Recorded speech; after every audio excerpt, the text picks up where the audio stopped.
सातबारा कोरा करण्याचं आश्वासन देणाऱ्या महायुतीच्या नेत्यांना आता शेतकरी बांधवांचा विसर पडलाय आणि आपल्यासाठी दुर्दैवाची गोष्ट की ज्यांना कृषी मंत्री म्हणून यांनी बसून ठेवलंय ते कृषी मंत्री रमी खेळण्यात व्यस्त आहेत. त्यांना शेतकऱ्यांशी काहीही घेणं देणं नाही. ते कृषी मंत्री एकीकडे सांगतात की शेतकरी भिकारी आहे, आता बोलायला लागले की सरकार भिकारी आहे.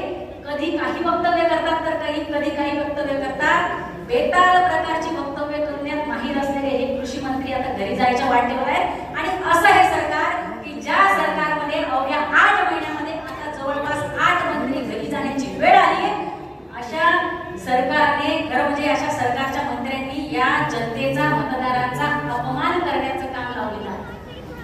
आज तो विषय नाही, आज ते बोलायला नको, परंतु बोलावं लागतंय.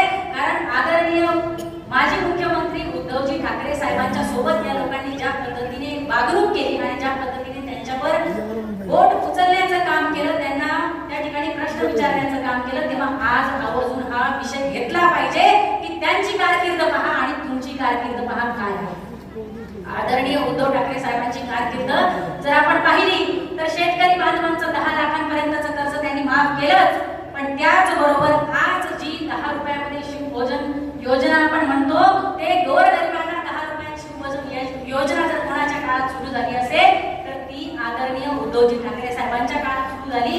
आणि या माध्यमातून सर्वसामान्य माणसाला, गरीबाला त्या ठिकाणी 2 वेळचं पोटभर जेवण कमी पैशांमध्ये मिळवून देण्याचं काम उद्धव ठाकरे साहेबांनी केलं. संजय गांधी राष्ट्रीय उद्यान जे मुंबई या ठिकाणी आहे त्या उद्यानाजवळची आरेची 600 एकरची जागा ही वन विभागासाठी राखीव ठेवण्याचा निर्णय जर कोणाच्या काळात झाला असेल तर तो आदरणीय उद्धवजी ठाकरे साहेबांच्या काळात झाला. आज समृद्धी महामार्ग हा छाती ठोकपणे महायुतीचे लोक सांगतात की तो देवेंद्र फडणवीसांनी केला, पण हे विसरले की ती घोषणा फक्त फडणवीसांनी केली होती. त्या महामार्गासाठी 3500 रुपयाचा 3500 कोटी रुपयांचा निधी देण्याचं काम हे आदरणीय उद्धवजी ठाकरे साहेबांच्या मंत्रिमंडळाच्या काळामध्ये झाले. ही लोक